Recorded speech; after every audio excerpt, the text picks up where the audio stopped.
प्यारे दोस्तों, अस्सलाम वालेकुम। आज हम आपको एक परिंदे पकड़ने वाले शिकारी और एक चिड़िया का वाकया सुनाने वाले हैं। चिड़िया ने शिकारी के साथ कुछ ऐसा किया कि शिकारी भी देखकर हैरान रह गया। दोस्तों, एक मर्तबा का जिक्र है। किसी गांव में एक चिड़ीमार रहा करता था। यानी वो आदमी जाल बिछाकर परिंदों को पकड़ता था। जब परिंदे उसके जाल में फंस जाते तो वो उनको ले जाकर बाजार में बेच देता था या फिर उनको अपने लिए ग़िज़ा के तौर पर इस्तेमाल करता था। वो सुबह सवेरे जाल लेकर खेतों की तरफ चला जाता, दाने डालकर उनके ऊपर जाल को बिछा देता। कोई न कोई परिंदा दाने देखकर आता और वो उस आदमी के जाल में फंस जाता था। जब परिंदा जाल में फंस जाता तो शिकारी उसे आसानी से पकड़ लेता था। फिर घर जाकर उसे ज़िबा करके भूनकर खा जाता था या फिर बाजार में ले जाकर उसे बेच देता था। यानी अगर कोई खूबसूरत परिंदा होता, उसकी आवाज़ मीठी होती, रंग बिरंगे पर होते, तो फिर वो उसको खाता नहीं था, बल्कि बाजार में ले जाकर बेच देता था। वो अपने परिंदों या जानवरों की मुंह मांगी बोली लगाता था। यानी उसका गुजारा इसी तरीके से हो रहा था। वो परिंदों को पकड़ता और किसी परिंदे को वो बहुत बेरहमी के साथ मार भी दिया करता था। हमेशा की तरह एक दिन उस चिड़ीमार ने अपना जाल खेतों की तरफ लगा दिया। उसने खेत में वो जाल बिछा दिया और दाना डालकर अपने शिकार का इंतजार करने लगा। काफी देर तक वो इंतजार करता रहा, लेकिन आज कोई परिंदा उसके जाल में नहीं फंसा। आखिरकार उसने इरादा किया कि वो जाल उठाकर वापस चला जाए। इतने में अचानक एक चिड़िया दाना देखकर आई और उसके जाल में फंस गई। वो चिड़िया बेहद खूबसूरत और बेहद हसीन थी। चिड़िया ने जाल से निकलने के लिए काफी हाथ पांव मारे, लेकिन वो अपने मकसद में कामयाब ना हो पाई। उसका पैर जाल में फंस गया था। अब उसको लग रहा था कि अब मेरी मौत का वक्त करीब आ गया है। मुझे ये शिकारी या तो खा जाएगा या फिर बाजार में ले जाकर बेच देगा। उस आदमी ने देखा कि एक नन्ही सी चिड़िया उसके जाल में फंस गई है। उसके लिए यही गनीमत है कि वो उस चिड़िया को पकड़ लेता है, क्योंकि पूरे दिन उसको आज कोई भी परिंदा नहीं मिला था। जैसे ही उसने चिड़िया को हाथ में पकड़ा, वो चिड़िया इंसान की बोली में बोलने लगी। ऐ शिकारी, मैं जानती हूँ कि तू परिंदों को पकड़ने वाला है, लेकिन तूने कई जानवर भी शिकार किए हैं। तूने कई हिरन, बकरे और मुर्गे वगैरह खाए हैं। अब तू मुझे बता, मैं नन्ही सी हूँ, छोटी सी हूँ, इतना सा मेरा जिस्म है। इतने बड़े बड़े परिंदों और जानवरों के मुकाबले में मेरा क्या बनेगा? क्या मैं तुझे फायदा पहुंचा सकती हूँ? मेरा गोश्त भी कम ही निकलेगा और तेरा पेट, यहाँ तक कि मेरे गोश्त से तेरे पेट का एक कोना भी नहीं भरेगा। लेकिन मैं तुझसे एक बात कहती हूँ, अगर तू मुझे आज़ाद कर दे तो मैं तुझे 3 नसीहतें करूँगी, और ऐसा फायदा पहुँचाने वाली वो नसीहतें हैं कि जिस पर अगर तू अमल करेगा तो जिंदगी भर कामयाब रहेगा। मैं तुझे एक बहुत बड़ा इनाम भी दूंगी। इन 3 नसीहतों में से एक नसीहत तो मैं अभी करूंगी, दूसरी उस वक्त जब तू मुझे छोड़ देगा और मैं दीवार पर जाकर बैठूंगी। उसके बाद तीसरी और आखिरी नसीहत मैं उस वक्त करूंगी जब दीवार से उड़कर सामने वाले दरख्त की शाख पर जा बैठूंगी।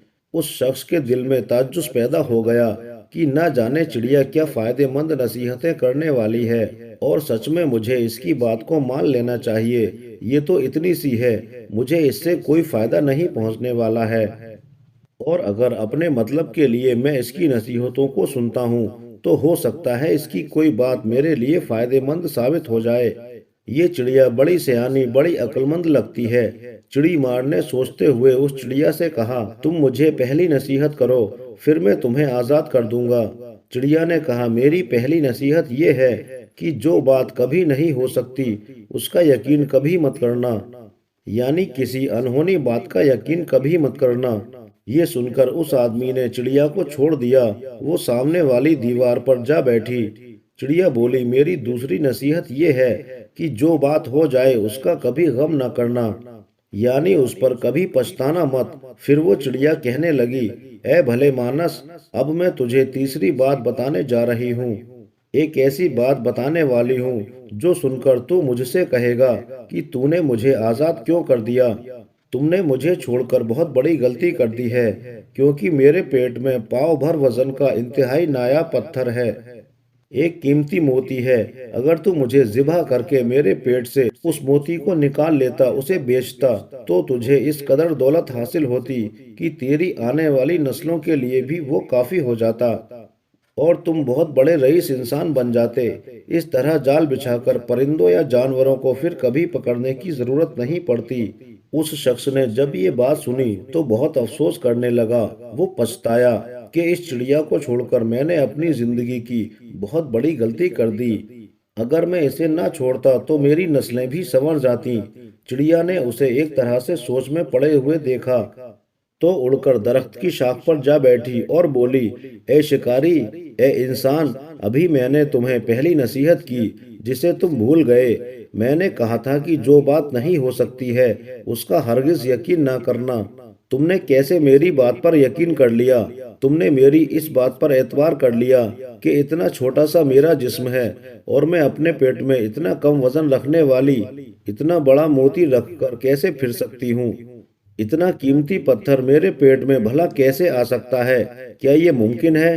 پھر میں نے تمہیں دوسری نصیحت کی کہ جو بات ہو جائے اس کا کبھی غم مت کرنا، مگر تم نے میری دوسری نصیحت کا بھی کوئی اثر نہیں لیا اور غم اور افسوس میں مبتلا ہو گئے کہ خواہ تم نے مجھے جانے دیا۔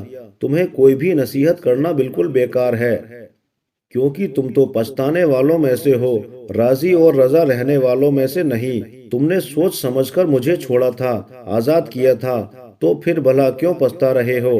تم نے میری پہلی دو نصیحتوں پر عمل تو کیا ہی نہیں، اب تمہیں تیسری نصیحت بتا کر میں کیا کروں؟ ابھی وہ چڑیا اڑنے ہی والی تھی کہ اس چڑی مار نے کہا، ارے جانے سے پہلے تیسری نصیحت تو بتا دو۔ مانا کہ میں نے بیوقوفی کی ہے، مانا تمہاری دو نصیحتوں پر میں نے عمل نہیں کیا، لیکن تیسری بات تو بتاتی جاؤ۔ چڑیا نے کہا، کیا فائدہ ہے اگر تیسری بات بتا دی؟ کیا تم وہ سنو گے؟ ایک بیوقوف شخص جب دو باتوں کو، نصیحتوں کو نہیں سن رہا ہے تو تیسری بات بتا کر میں اپنا وقت کیوں برباد کروں؟ جب میں نے تمہیں پہلی بات کہی تھی اس کے بعد تجھے مجھ پر یقین کرنا چاہیے تھا، اور پھر جب میں نے دوسری بات کہی تو تو نے میری بات نہیں مانی۔ ہو سکتا ہے کہ میں تجھے کسی خزانے کے بارے میں بتا دیتی اور سچ میں تجھے ایک قیمتی موتی ہی دینے والی تھی، لیکن تو نے میری بات نہ مان کر وہ سب ضائع کر دیا۔ اب تجھے کچھ بھی نہیں ملے گا، اب تو سچ میں پچھتاتا رہے گا۔ یہ کہتے ہوئے چڑیا نے جھرجھری لی اور وہاں سے فر سے اڑ گئی، دور ہوا میں پرواز کر گئی، اور وہ اس کو تکتا رہ گیا، پچھتاتا رہ گیا کہ سچ میں وہ تھی تو ایک ننھی سی چڑیا، لیکن بات پتے کی کر گئی۔ دوستو، وہ لوگ خوش نصیب ہوتے ہیں جنہیں کوئی صحیح نصیحت کرنے والا ہو۔ ہم اکثر خود کو بہت زیادہ عقل مند سمجھتے ہیں، اپنے ذہن پر بہت زیادہ ہم فخر کرتے ہیں، ہم اپنے مخلص ساتھیوں اور بزرگوں کی نصیحتوں پر کان نہیں دھرتے، اور اس میں جو بھی نقصان ہوتا ہے وہ ہمارا ہی ہوتا ہے۔ یہ نصیحتیں صرف کہنے کی باتیں نہیں ہوتی کہ کسی نے کہہ دیا اور ہم نے سن لیا، بلکہ دانائی اور عقل مندی اور دوسروں کے تجربات سے حاصل ہونے والے انمول اثاثے ہیں جو یقیناً ہمارے لیے بہت فائدہ مند ثابت ہو سکتے ہیں۔ بظاہر تو وہ ایک ننھی سی چڑیا تھی، لیکن اس نے ایک انسان کو وہ سبق دے دیا کہ میں ننھی سی تو ہوں لیکن تجھ سے بہت زیادہ عقل مند ہوں۔ اللہ جو دیتا ہے اس پر راضی رہتی ہوں، میں پچھتاتی نہیں۔ اللہ رب العزت کی مرضی سے چلتی ہوں اور زیادہ کی ہوس میں نہیں پڑتی، جبکہ تم انسان اللہ تعالیٰ کی ناشکری کرتے ہو۔ دوستو، انسانوں کے لیے یہ بہت اہم ہے کہ وہ یہ سمجھیں کہ وہ کیا کر رہا ہے اور کیا اس کی حقیقت ہے۔ دوستو، آج کی ویڈیو میں بس اتنا ہی۔ یہ ویڈیو آپ کو کیسی لگی کومنٹس کر کے ضرور بتائیے گا، اور اگر چینل پر نئے ہیں تو چینل کو سبسکرائب بھی کر لیجئے۔ شکریہ، اللہ حافظ۔